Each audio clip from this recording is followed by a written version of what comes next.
이 시간 로마서 14장 17절 18절을 통해서 의와 평강과 희락이라는 제목으로 함께 은혜를 나누도록 하겠습니다. 오늘 본문은 하나님의 본질이 무엇인가, 하나님 나라의 본질이 무엇이며 그리스도인의 삶의 우선순위가 무엇인가를 분명하게 보여줍니다. 즉 외적으로 보이는 것, 먹고 마시는 것이 아니라 성령 안에서의 내재적인 실제가 훨씬 중요하다는 것입니다. 하나님 나라는 바울뿐만 아니라 우리에게 있어서 미래에 올 천국이면서 동시에 현재 여기서 누리고 느껴야 할 성령님을 통한 통치의 영역입니다. 하나님 나라는 통치라 그랬죠. 즉, 그 나라 백성이 그 나라 왕의 말을 듣는 겁니다. 그 말을 안 들으면 어떻게 됩니까? 반역입니다. 반역자는 어떻게 해야 됩니까? 처단하고 반드시 죽여야 되는 것입니다. 그래서 오늘 본문에서 먹고 마시는 것이 아니다. 이 말은 당시 유대교 기독교인들이 정결법 말씀드렸죠. 뭐를 먹고 뭐를 먹지 말아야 한다는 그것을 지키는 것이 거룩한 자의 표시라고 했습니다. 이방 기독교인들은 아무거나 먹는 자유를 당시에 과시를 했습니다.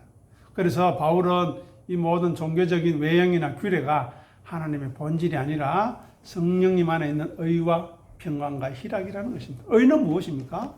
제가 누차 말씀드리고 우리가 놓치지 말아야 할 것은 이것입니다. 하나님의 의는 하나님과 올바른 관계에서 나온다. 즉 하나님은 우리의 주인이요 창조주이시며 우리의 주체가 되시고 우리는 피조물이요 종이며 그분의 말씀을 온전히 순종해야 되는 그 관계에서 의로움이 생긴다는 것입니다.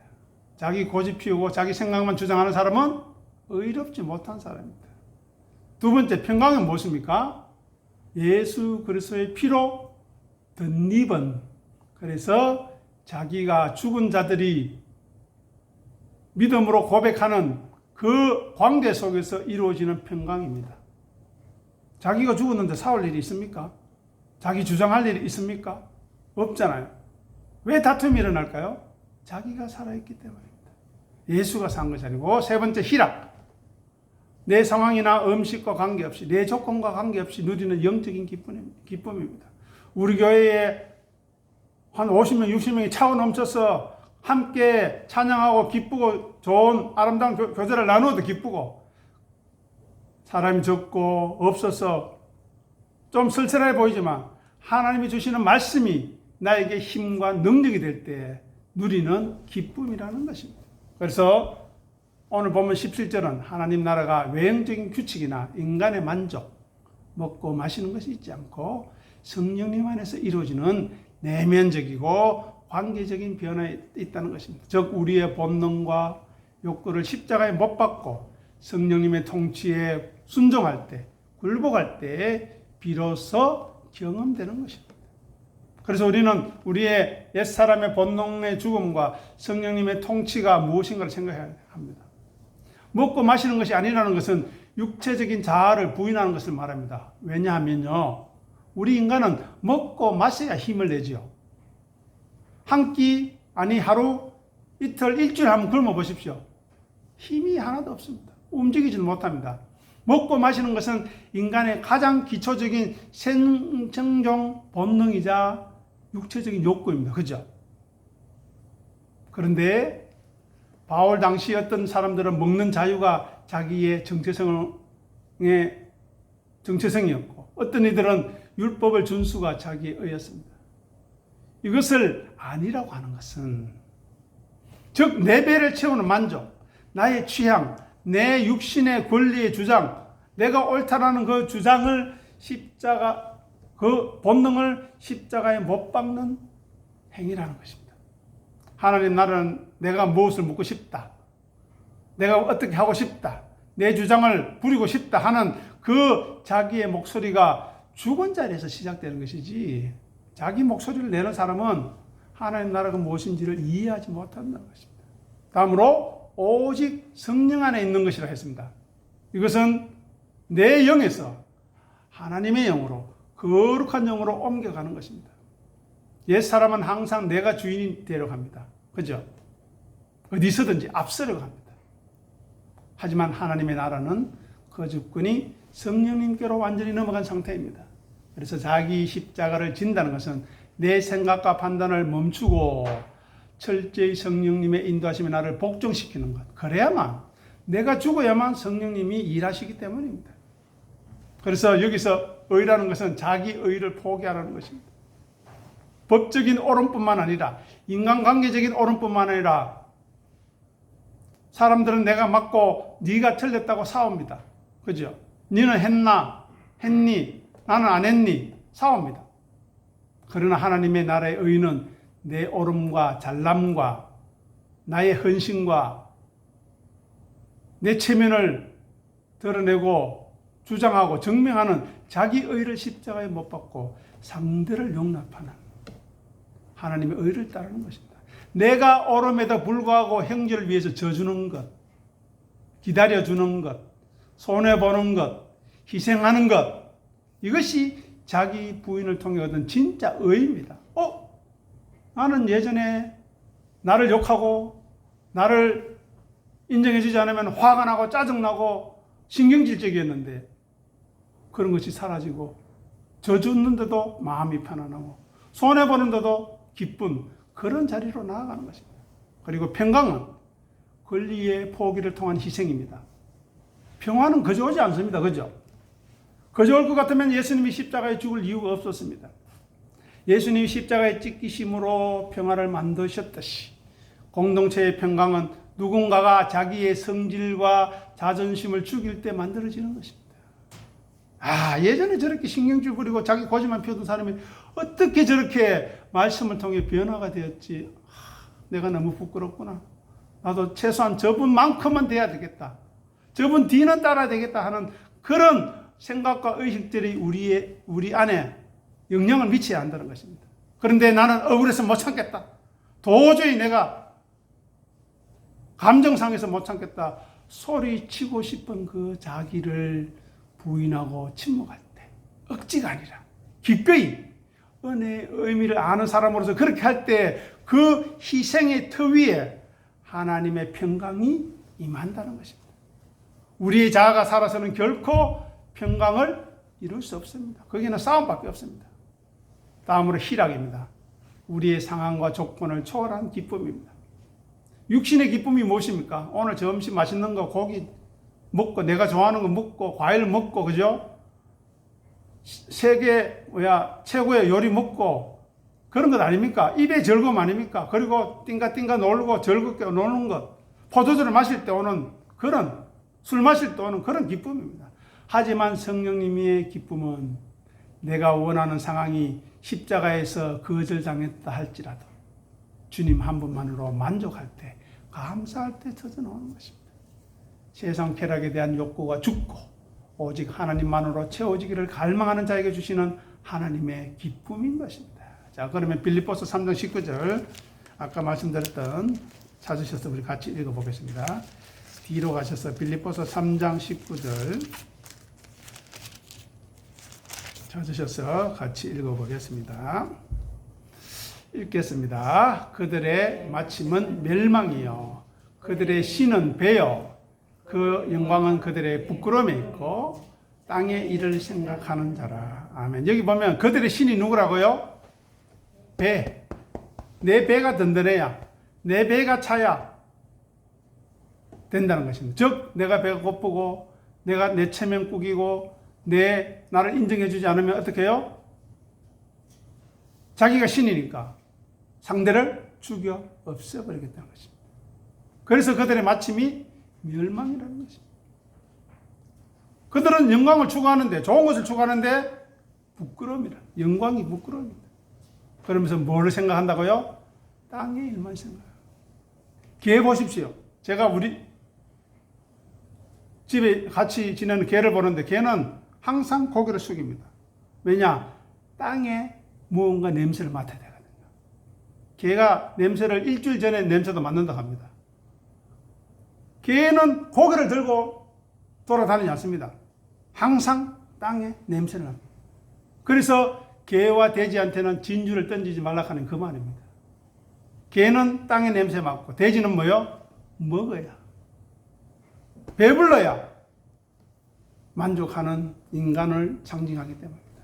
그래서 자기를 부인하지 않고 먹고 마시는 본능에 따르는 자, 자기 생각만을 주장하는 자는 하나님이 아닌 자기 배, 자기를 숭배하는 우상 숭배자라는 것입니다. 반드시 망하게 될 것입니다.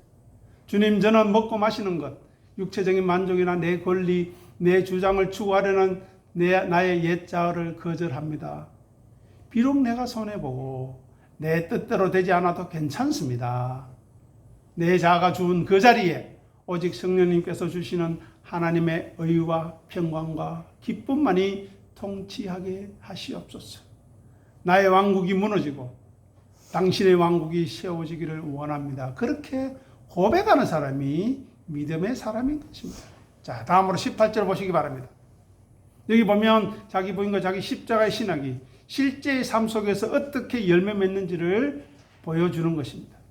자, 이로서로 18절 보면 이로서라고 이야기하는데 이 말은 앞구절인 17절의 의와 평강과 희락을 가리킵니다. 이것을 바탕으로 그리스도를 섬기는 것이 왜 하나님을 기쁘게 하는지를 생각해 보겠습니다.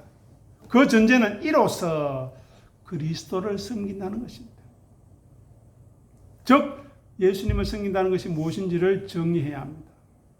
로마서 14장은 전체는 음식을 먹는 문제로 교회가 지금 싸우고 난리가 났습니다. 너는 먹네, 나는 안 먹네, 나는 하네 안 하네, 너는 하네 안 하네, 막 난리가 났습니다. 그래서 바울이 이야기합니다.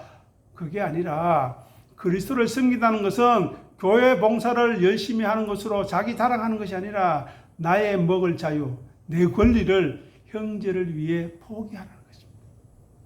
내가 옳다는 자기 의를 죽이고 형제와 하나 되기 위해서 자기 자유를 제한하는 것. 하나님이신데 이 땅에 인간으로 내려와서 자기 스스로를 제한하신 예수님, 그리스도를 종으로 섬기는 태도입니다. 그러면 그것이 하나님을 기쁘시게 하는 이유가 된다는 것입니다. 왜 형제를 위해 참는 것이 하나님께 겉으로 기쁨이 될까요? 첫 번째, 나의 나라가 아닌 하나님의 나라를 세웠기 때문입니다. 17절 보십시오. 하나님 나라는 먹고 마시는 것이 아니라고 했죠. 즉 우리가 사소한 문제로 싸울 때, 내 고집을 부릴 때 내 자존심이라는 자기의 제국을, 나라를 세우는 것입니다. 반대로 내가 손해를 보더라도 형제와 화평하고 그를 정죄하거나 비판하거나 욕하지 않는 의를 행하고 그 관계 속에서 기쁨을 누릴 때 비록 상대가 나에게 잘못하고 손가락질하지만 그를 위해서 기도할 수 있는 마음을 주신 것을 감사할 때 하나님은 네가 너의 왕국을 허물었고 자기를 부인했고 내 아들 예수의 통치 하나님의 나라를 실현했구나 하시면서 기뻐하시는 것입니다. 두 번째, 하나님의 재물보다 예수의 성품을 원하시기 때문입니다. 하나님을 기쁘시게 하는 것은 거창한 종교 행위가 아닙니다. 우리 안에 계시는 예수 그리스도의 성품이, 희생과 섬김이 비우고 낮아지는 것이 우리의 인격을 통해 밖으로 흘러나올 때 아버지께서 아들의 모습을 보시고 내 아들이 하는 것을 너도 하네?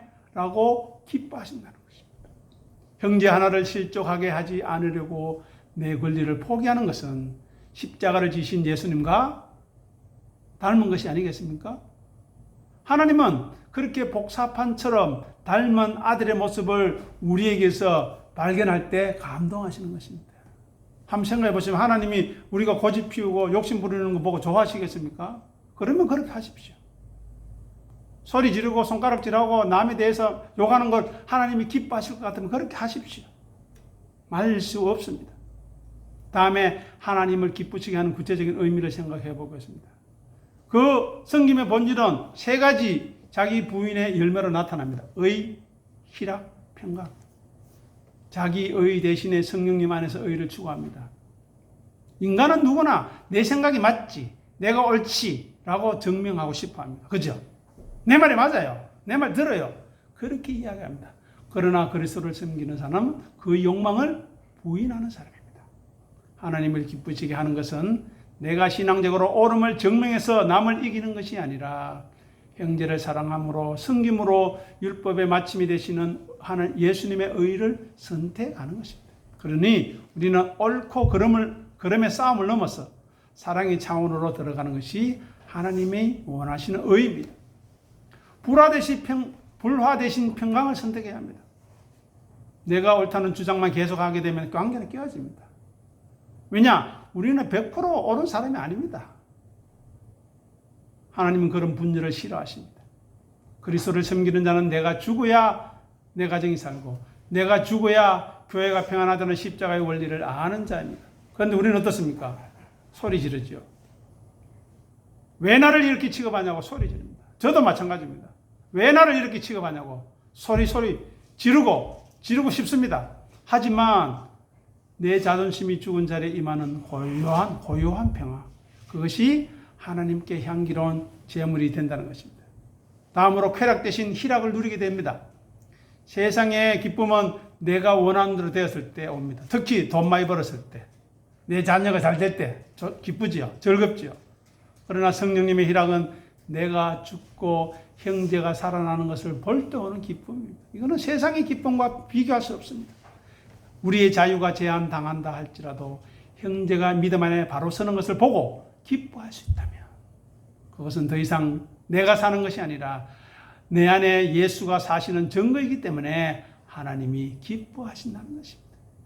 자, 그런데 그것이 사람에게도 칭찬을 받는다고 합니다. 재밌는 것은 18절 후반절입니다.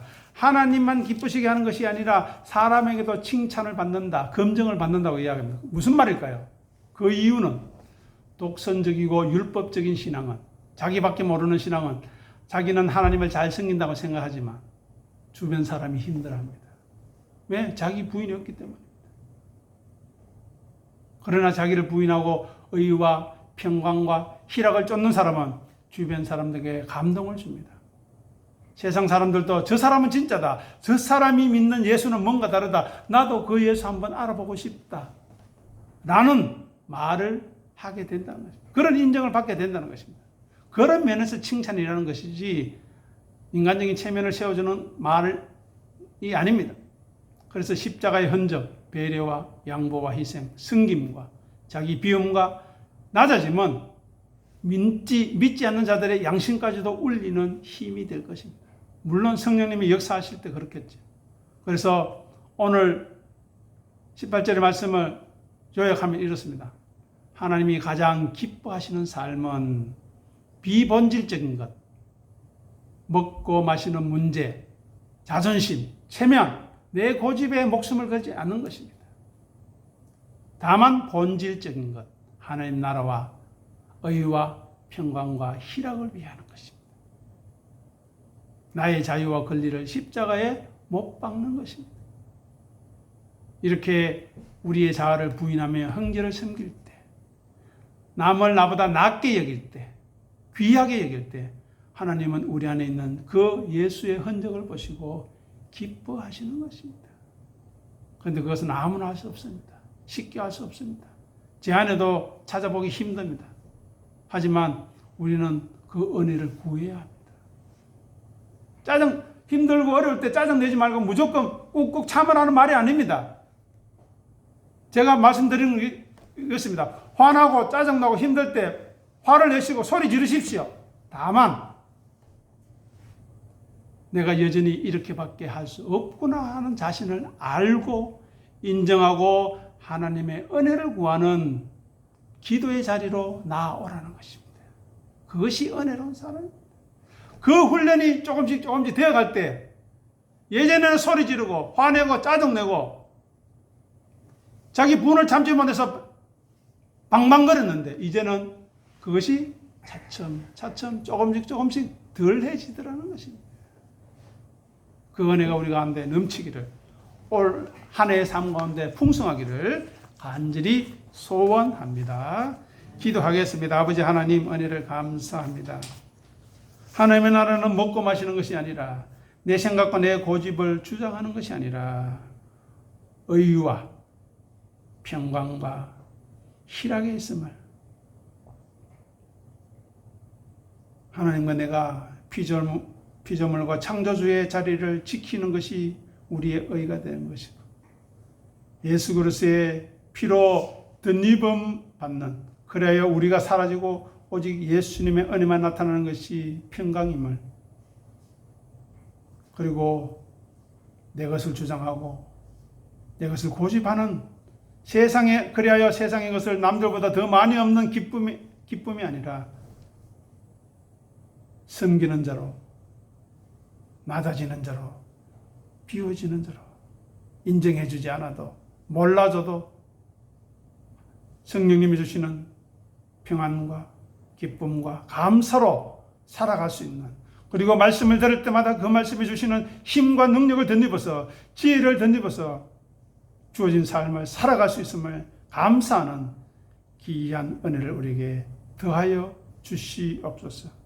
그래요, 이 귀한 말씀이 그저 한 인간이 말하는 말로 남지 않게 하시고 능력과 성령과 큰 확신으로 우리에게 다가올 수 있도록 역사하여 주시옵소서. 감사하며 우리 주님 예수 이름으로 간절히 기도드립니다. 아멘.